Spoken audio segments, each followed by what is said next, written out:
मुझे तो ये एक्सपीरियंस है कि कंपनीज़ को उतना मैटर नहीं किया मैंने जावा में काम किया है कि नहीं, वो बस उन्होंने मेरा नॉलेज चेक किया। क्योंकि मेरा जब मैंने सपोर्ट मेंशन किया फिर भी मुझे इंटरव्यू के कॉल आए, उन्होंने मुझे चांस दिया है। हेलो दोस्तों, नमस्ते। तो इस वीडियो में हम बात करेंगे कि कैसे मैंने एक सर्विस बेस्ड कंपनी के सपोर्ट प्रोजेक्ट से एक प्रोडक्ट बेस्ड कंपनी में स्विच किया। सबसे पहले मेरे कॉलेज की पढ़ाई कंप्लीट हुई और मैं कॉलेज के कैंपस प्लेसमेंट के थ्रू एक्सेंचर में एज एसोसिएट सॉफ्टवेयर इंजीनियर करके ज्वाइन हुआ। तो उधर मुझे SAP में सपोर्ट वाला प्रोजेक्ट मिला जहाँ पे मैंने 2 साल काम किया। तो बात ऐसी हुई कि भाई जब हम सब दोस्त लोग अलग अलग कंपनी में प्लेस हुए तो सब अपने अपने अलग अलग डोमेन में चले गए। वैसे मुझे तो SAP के बारे में कुछ पता नहीं था, लेकिन मेरे को वो डोमेन मिल गया और मैंने उसमें काम करना चालू किया। जब मैं प्लेस हुआ तब मेरे साथ मेरे दोस्त लोग भी प्लेस हो गए और अलग अलग कंपनी में या फिर मेरे ही कंपनी में, लेकिन अलग अलग प्रोजेक्ट में। तो वो लोग भी कोई ऑटोमेशन में, कोई टेस्टिंग में, कोई डेवलपमेंट में चला गया। तो स्टार्टिंग में उन लोगों को बहुत दिक्कत हो रही थी क्योंकि उनको वो काम समझ नहीं आ रहा था, वो पढ़ने में काफ़ी दिक्कत हो रही थी। और मैं सपोर्ट में था और मेरा काम भी काफ़ी आसान था, ज़्यादा वर्कलोड भी नहीं था। तो मुझे स्टार्टिंग के 1 साल बहुत मज़ा आया। लेकिन भाई 1 साल बाद मेरा असली स्ट्रगल शुरू हुआ। जब मैं कॉलेज में था तब मैंने कोडिंग की बहुत प्रैक्टिस की थी। मैंने मेरे इंजीनियरिंग के 4 साल कोडिंग की बहुत प्रैक्टिस की थी। ये बात मेरे दोस्त लोगों को पता थी। तो जो मेरे दोस्त लोग किसी कोडिंग मतलब डेवलपमेंट में थे या फिर टेस्टिंग ऑटोमेशन वाले प्रोजेक्ट में थे, उनको जब भी अगर कोई जावा में था, उनको अगर कोई प्रॉब्लम आ रहे थे तो वो मुझसे उनके डाउट क्लियर करवा रहे थे। भाई धीरे धीरे मुझे उनका काम इंटरेस्टिंग लगने लगा। जब भी वो मुझे कुछ पूछते थे मुझे वो काम बहुत अच्छा करने मतलब वो काम मुझे बहुत पसंद आता था। और फिर मुझे रियलाइज़ होने लगा कि यार मैं जो कर रहा वो काम मेरे टाइप का नहीं है। मतलब मैं ये काम नहीं, मुझे कुछ और करना चाहिए। मैंने 4 साल कोडिंग की प्रैक्टिस की है तो मैं ये क्यों करूं। और भाई फिर मैंने डिसाइड कर लिया कि अब मुझे सपोर्ट प्रोजेक्ट से निकल के डेवलपमेंट प्रोजेक्ट में जाना है और मुझे वो फिर वहाँ पे एज अ जावा डेवलपर ही जाना था।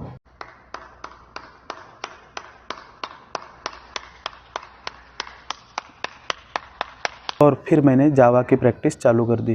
तो भाई जब मैंने जावा की प्रिपरेशन, क्योंकि मुझे बेसिक जावा तो आता था, कोर जावा जो कि मैंने 4 साल उसी की प्रैक्टिस की थी, वो तो मुझे अच्छे से आता था। और मैं जब इंजीनियरिंग में था तब मैं मतलब मेरे गांव में जावा के क्लासेस भी लेता था। तो उससे मेरे कंसेप्ट और क्लियर हो गए थे कि मतलब कोर जावा में जो बेसिक कंसेप्ट है वो दूसरों को पढ़ाने से मेरे और क्लियर हो गए। फिर मैंने एडवांस जावा पढ़ने के लिए सिंपली लर्न के जॉब गारंटी प्रोग्राम के बारे में सुना। उसका वीडियो मैंने अच्छे से बनाया है, आई बटन पे उसकी लिंक दी है, आप देख सकते हैं।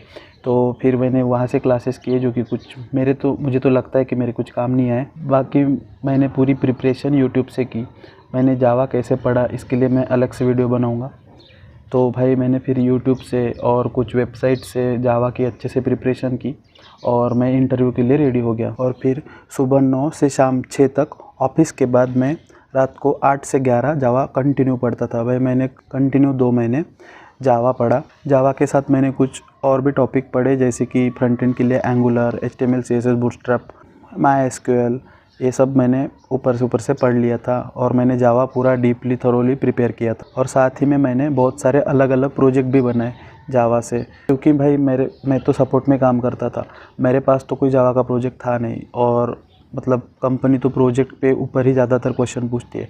तो मैंने खुद से REST API के यूज़ करके जावा, स्प्रिंग बूट, हाइबरनेट ये सब यूज़ करके मैंने बहुत सारे जावा के प्रोजेक्ट्स बनाए और गिटहब पे अपलोड कर दिए। मेरा 3 महीने में पूरा प्रिपेयर हो गया, क्योंकि मुझे कोर जावा तो पहले से ही आता था और एडवांस जावा मैंने पढ़ लिया और प्रोजेक्ट भी बनाए। तो अब मुझे काफ़ी कॉन्फिडेंस आ गया था और मुझे लग रहा था कि अब मैं इंटरव्यू के लिए रेडी हूँ। मतलब ऐसा तो अपने को कभी लगता ही नहीं कि हम इंटरव्यू दे सकते हैं, क्योंकि प्रिपरेशन वो जब तक इंटरव्यू देते नहीं तब तक ऐसे ही लगता है कि हमारा प्रिपरेशन नहीं हुआ है। लेकिन जैसे ही मेरा थोड़ा बहुत मतलब मैंने सारे टॉपिक पढ़ के कवर कर लिए, मैंने फिर सोचा कि अभी इंटरव्यू देके ट्राई करते हैं, जो नहीं आया वो अपन फिर से पढ़ेंगे। तो सबसे पहले मैंने अपनी एक नई ईमेल आईडी बनाई और naukri.com पे मेरी नई प्रोफाइल बनाई। उधर से मैंने अलग अलग कंपनी में अप्लाई करना चालू किया। जब मैंने अप्लाई करना चालू किया सबसे पहले तो मेरे दिमाग में ये चीज़ आई कि भाई अभी मेरा इतना इतना पैकेज है, मुझे इससे कम भी मिला या फिर इतना भी पैकेज मिला तो भी मैं अप्लाई करूँ, मतलब तो भी मैं कंपनी ज्वाइन करूँगा, क्योंकि मुझे सपोर्ट से बाहर निकल के डेवलपमेंट में जाना था। लेकिन ये मेरी सोच गलत थी, क्योंकि मेरा जो 2 साल का एक्सपीरियंस था उसे निगलेक्ट कर रहा था। हालांकि मैं सपोर्ट में काम कर चुका हूँ, लेकिन मेरा IT का 2 साल का एक्सपीरियंस है वो मैंने यूज़ करना चाहिए, वो भूलना नहीं चाहिए। क्योंकि कंपनीज़ क्योंकि डेवलपमेंट कंपनीज़ भी वो एक्सपीरियंस को काउंट करती है। लेकिन वो मेरी गलती थी कि मैं मतलब एज अ फ्रेशर जॉइन करने को रेडी था। हालांकि बाद में मेरा 2 साल के एक्सपीरियंस के लिए मेरा प्लेसमेंट भी हो गया। अब भाई जब मैं अप्लाई करने वाला था तब मेरे दिमाग में 2 चीज़ें आई, क्योंकि बहुत सारे लोग मुझे बोल रहे थे कि तुझे तो 2 साल का एक्सपीरियंस है, इसलिए एक्सपीरियंस मतलब जो रिलीविंग लेटर है उस पर तो 2 साल का एक्सपीरियंस लिख के आएगा। अब मुझे बहुत सारे लोगों ने सजेस्ट किया था कि तू ऐसे बता कि तूने जावा पे काम किया है और किसी का प्रोजेक्ट मतलब गिटहब से या कहीं से ढाँप ले, मतलब कोई भी प्रोजेक्ट बता दे और उनको बता कि ये प्रोजेक्ट पे मैंने काम किया और ये कॉन्फिडेंशियल प्रोजेक्ट है इसलिए इसकी ज़्यादा जानकारी मैं नहीं दे सकता, लेकिन आप मेरा नॉलेज टेस्ट करिए।